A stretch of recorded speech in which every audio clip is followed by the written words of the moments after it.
السلام عليكم، عاملين ايه؟ يا رب دايما تكونوا بخير وفي احسن حال دايما. والحمد لله جينا بفيديو جديد مع بعض. فيديو النهارده مش هنحتاج ان احنا نشرح او نتكلم كتير، لان هما زي ما بيقولوا الجواب باين من عنوانه، وانتوا اكيد قريتوا العنوان وفهمتوا معنى الفيديو ايه.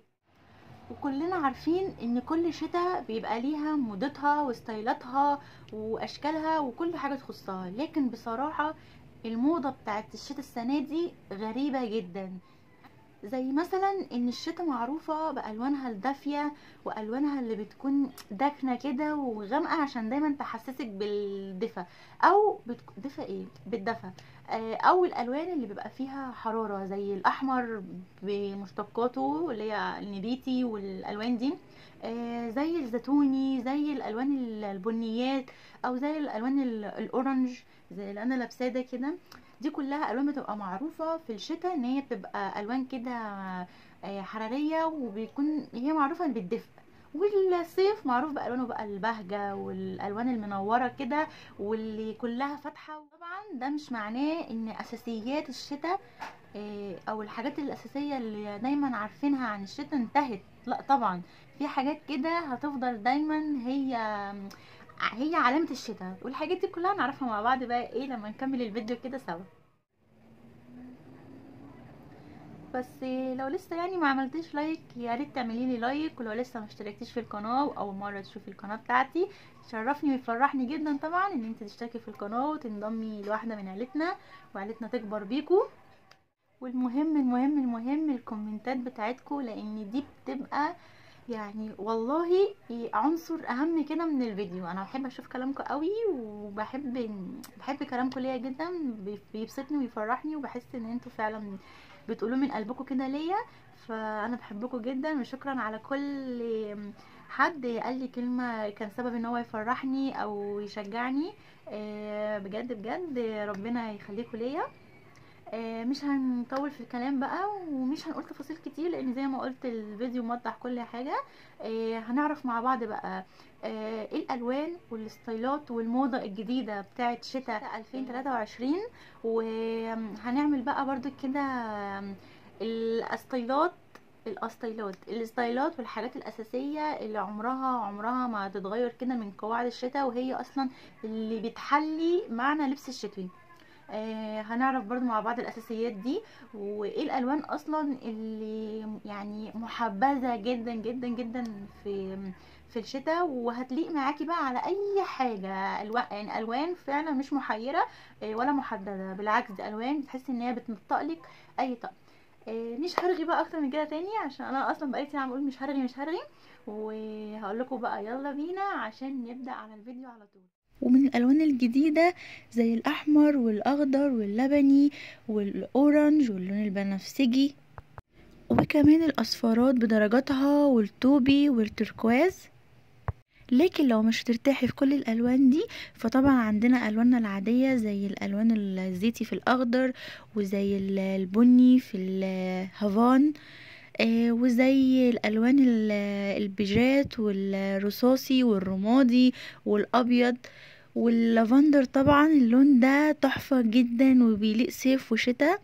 وعندنا كمان الالوان زي البيج واللبني لما بيدخلوا مع الابيض بيجننوا. والالوان بقى اللي معروفة الكحلي والبني تحفة جدا. وطبعا يليق معاهم بقى اي حاجة من السيفتي دي هتبقى حوار، ويليق عليهم جدا البوت اللي طلع ترند جدا الابيض اللي بيكون بالشكل ده. ويا سلام بقى لو الطقم يكون بالطريقة دي فعلا حوار. وعندنا كمان ستايل الدريسات الشتوي اللي عاملة كده. ولازم تكوني عارفة بقى انك اساسي كده كده يكون عندك هيكول اسود وابيض، دي الوان اساسية. لكن لو انتي طبعا حابة الوان تانية طبعا دي هتنسقيها مع الطقم اللي عندك. من الحاجات اللطيفة قوي بقى في الشتاء هي لبس البلوفرات الصوف دي. شايفين هي قد ايه كيوت وبسيطة وهادية جدا، والوانها فعلا دايما بتكون بسيطة كده في نفسها، وتحسوا ان هي بتليق على يعني اي حاجة. شايفين الوانها رصاصي وبيج ونبيتي واوف وايت وابيض يعني الوان كتير قوي واسود. طبعا بقى ليها كذا ستايل، زي الستايل الجاي ده ان احنا ممكن نلبسه على شميز، وممكن ان احنا نلبس عليهم بنطلون، طبعا على حسب بقى ستايلك، بنطلون واسع او ضيق مع شنطة وسفت. واللعب في الدرجات ده بقى دي حاجة بتاعتك انتي. شايفين الهافان مع الابيض؟ طبعا لو مش بتلبسي بناطيل فتقدري تلبسي نفس الستايل على جيب بالطريقة دي. طالما اتكلمنا عن البلوفرات الصوف، يبقى لازم يبقى عندك البلوفرات القط دي، بتبقى شيك شياكة في اللبس، خصوصا على اشكال البوت اللي بتبقى كده او اللي بتبقى كده. وطبعا ده برضو يليق على ستايل بنطلون او جيبة. الستايل ده بقى في حتة تانية لوحده، هيكون على بنطلون او جيبة. والشميزات اللي بتكون شتوي دي بيبقى فعلا تحفة تحفة تحفة.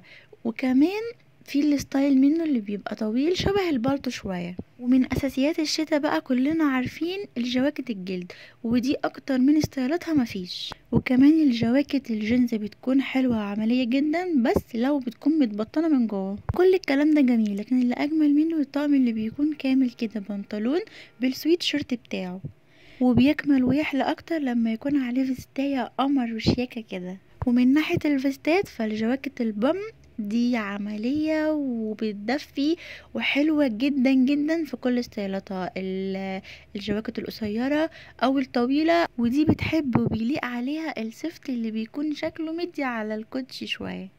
كل ده بقى ما يجيش حاجة جنب السويت شيرتات، وان هي قد ايه عملية وسهلة وبسيطة وخفيفة وبتدفي وبتليق على كل الستايلات، المحجبين واللي مش محجبين، لان في منها الاوفر سايز، في اللي بتبقى مقاسها مظبوط، في السويت شيرتات القصيرة، في كمان السويت شيرتات الطويلة. تقدري تختاري كل الستايل اللي يليق عليكي ويريحك. وفي سويت شيرت بيكون كله فرو فرو كده قمرين على الجيب جدا. دي بقى مجموعة سيفتي كده الجديدة والترندي، يعني لو حابين تاخدوا فكرة وتشوفوا الاستايلات الجديدة والحاجات الجديدة اللي نازلة للي بيحبوا الحاجات الكعب بقى.